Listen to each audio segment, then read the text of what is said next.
बिहारमध्ये प्रशांत किशोर विरुद्ध तामिळनाडूत जोसेफ विजय. एक फ्लॉप, एक सुपरहिट. काल 5 राज्यांच्या विधानसभेचा निकाल जाहीर झाला तर तामिळनाडूत TVK तमिळगा वेट्री कळघम म्हणजे अभिनेता विजयचा पक्ष जास्तीत जास्त जागा घेऊन जिंकला. पण बिहारमध्ये मागील झालेल्या विधानसभा निवडणुकीत राजकीय रणनीतिकार प्रशांत किशोरनं जनसुराज्य हा पक्ष काढला आणि निवडणूक लढवली. पण एकही जागा प्रशांत किशोर यांना जिंकता आली नाही.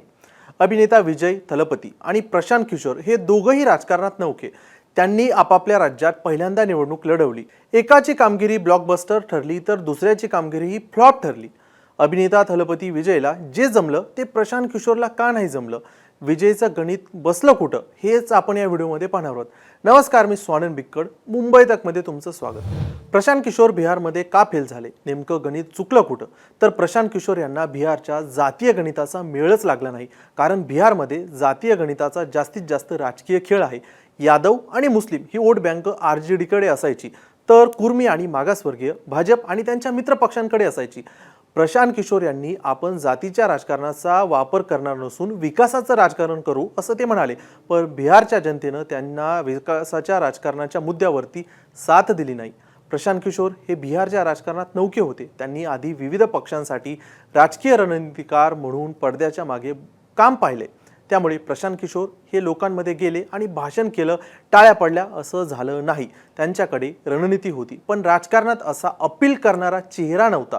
तसेच कार्यकर्त्यांचं जाळं देखील निवडणुकीच्या तोंडावर तयार झालं आणि त्यामुळे बूथ मॅनेजमेंटपासून लोकांपर्यंत पोहोचण्यास वेळ कमी पडली किंवा नियोजन जमलं नाही.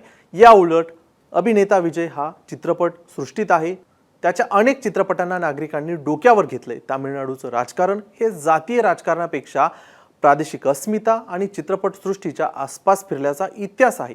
तर बिहारमध्ये प्रादेशिक अस्मिता असं काही नाही. तिथे नितीश कुमार, लालू प्रसाद यादव आणि भाजप यांच्यातच निवडणूक व्हायची आणि मागील 30 वर्षांपासून तेच खेळाडू आहेत. बिहारमध्ये प्रशांत किशोर हे नवीन पर्याय देऊ पाहत होते, पण त्यांना मतदान दिलं तर ते व्यर्थ ठरेल अशी बिहारी नागरिकांची मानसिकता निवडणुकीच्या निकालातून दिसून आली. उलट अभिनेता विजय हे उजवे ठरले. त्यांनी प्रादेशिक अस्मिता, विकासाचं राजकारण आणि केलेल्या मोठ्या घोषणा आणि त्यांच्या चेहऱ्याला असलेली पसंती यालाच तामिळ जनतेने पसंती दिली. प्रशांत किशोर हे गुजरात, बंगाल, तामिळनाडूत राजकीय रणनीतिकार म्हणून काम करून आले आहेत. त्यांनी बाहेरून आलेला कन्सल्टंट अशी इमेज विरुद्ध नितीश आणि लालू हे मातीतले माणूस अशी प्रतिमा निवडणुकीत तयार झाली.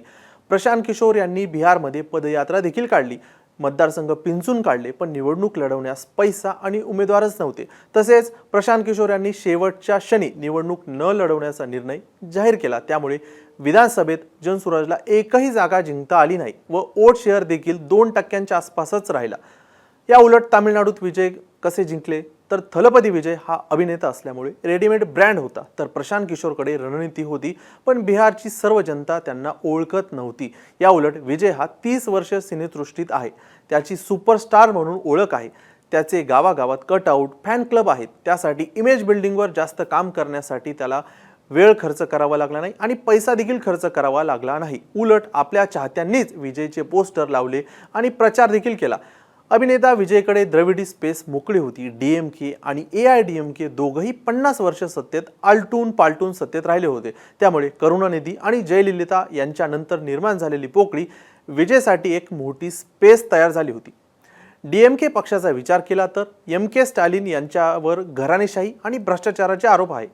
त्यांचा मुलगा उदयनिधीच्या अनेक वक्तव्यामुळे देखील तो वाद ओढावून घेतला होता आणि AIADMK पक्षात जयललिता यांच्यानंतर लीडरच नव्हता. त्यामुळे भाजपसोबत हात मिळवणी केल्यामुळे द्रविडी राजकारणाचा टॅग त्यांच्याकडे गेला होता. या उलट विजय थलपतीनं मी ना DMK ना AIADMK नवीन स्वच्छ तमिळ पर्याय असल्याचं जनतेसमोर सांगितलं आणि DMK आणि AIADMKच्या अँटी इन्कम्बन्सीचा सगळा फायदा एकट्या विजयला मिळाला.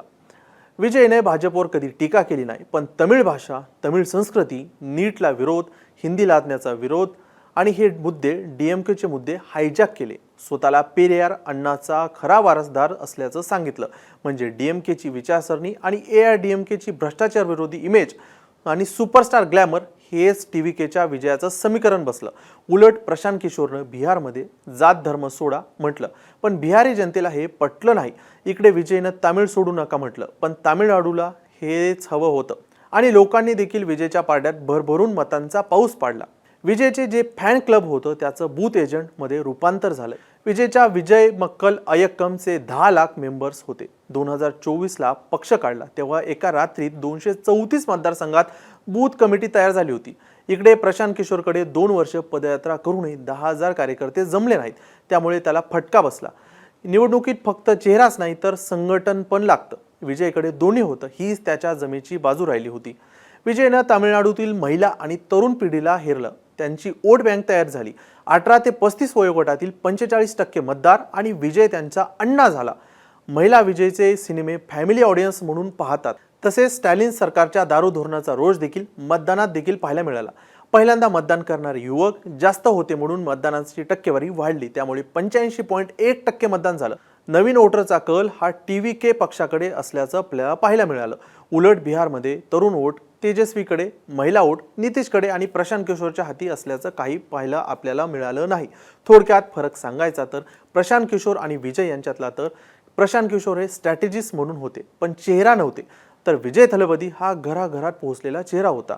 प्रशांत किशोर यांनी जात सोडा, विकासाचा मुद्दा पकडा असं सांगितलं, तर विजयनं तामिळ अस्मितेचा आणि द्रविडी स्वाभिमान जागा केला. त्यामुळे प्रशांत किशोर यांना शून्यातून राजकारण साम्राज्य उभं करायचं होतं आणि विजय यांच्याकडे त्यांच्या चाहत्याचं भक्कम असं जाळं होतं. बिहारी जनतेनं नवीन प्रयोग नाकारला म्हणून प्रशांत किशोर यांना नाकारलं, तर विजय यांना मत देताना सुपरस्टारला एकदा संधी देऊ ही भावना तयार झाली. प्रशांत किशोर यांनी बिहारला अमेरिका समजलं, तर विजयनं तामिळनाडूला तामिळनाडूच ठेवलं म्हणून एक फ्लॉप आणि एक ब्लॉकबस्टर झाला. आता विजय जिंकले आहेत, त्यामुळे 2029ला लोकसभा निवडणुकीनंतर MGR यांच्यानंतर पहिल्यांदाच एक अभिनेता राष्ट्रीय नेता बनेल. बाकी विजय यांच्या रेकॉर्ड ब्रेक विजयी कामगिरीवर तुमचं काय मत हे आम्हाला कमेंटमध्ये सांगा. बाकी सर्व अपडेटसाठी तुम्ही पाहत राहा मुंबई तक.